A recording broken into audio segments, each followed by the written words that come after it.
Mabangis, makinis, manipis, minsan, madungis, pero masarap. Mwah! I-kiss. Sexy time na. Sexy Mega! Tulad ng kanta na yan ng BTS, sabi nga, life goes on. Oy! Life goes on. So, ibig sabihin, patuloy lang ang buhay? Ganon. Move on tayo? Ganyan? Yan ba yan? Paano pag ayaw ko mag-move on? Lalong-lalo na. Para dun sa mga taong nakasakit sa akin. Hindi. Magpapatawad tayo pero hindi tayo mag-move on. Magpapatawad tayo pero hindi tayo makakalimot. Walang mag-move on, be. May galit yan. Diba? Pero totoo naman. Totoo nga, dapat life goes on. Dapat nag-move on ka din. Pero ang sa akin lang, pag nag-move on ka, you bring the lessons that come with it. Yan. Ganun. Hindi yung nag-move on, nakalimutan na. Tapos pag nandyan ulit, gagawin yung parehong pagkakamali. Gagawin yung same mistakes na parang, na-inlove na naman siya sa red flag. Nagpadala na naman siya sa mga scam. Sabi kasi babalik yung pera niya in just a month with 5% na interest. Wala namang ganun. Diba? Ayan. Mag-move on dahil tuloy-tuloy lang naman ang buhay. Pero kung ano man yung ikaka-move on o kung mag-move on ka man from something, you make sure you bring the lessons that come with it.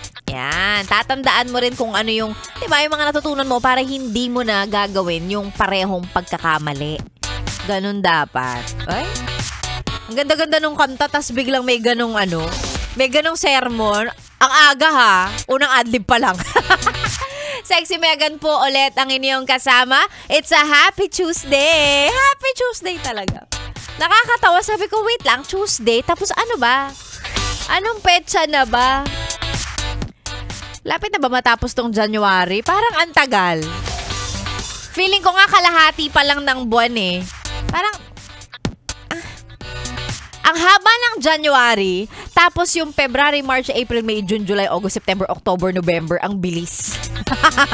Hindi ko alam. Hindi ko alam kung bakit ganon. Pero opo, January 21 pa lang. It's a beautiful Tuesday morning para sa atin. Pare-pareho. Si Sexy Mega na ang iyong kasama. Tuloy-tuloy hanggang mamayang tanghali. Sa mga gustong magpa-shoutout, libre lang naman. Hindi ako naniningil. Pero gaya ng lagi ko ring sinasabi, kung sasamahan mo ng pakimkim, ng pa-Gcash, o di naman kaya ng libreng lunch, hindi ko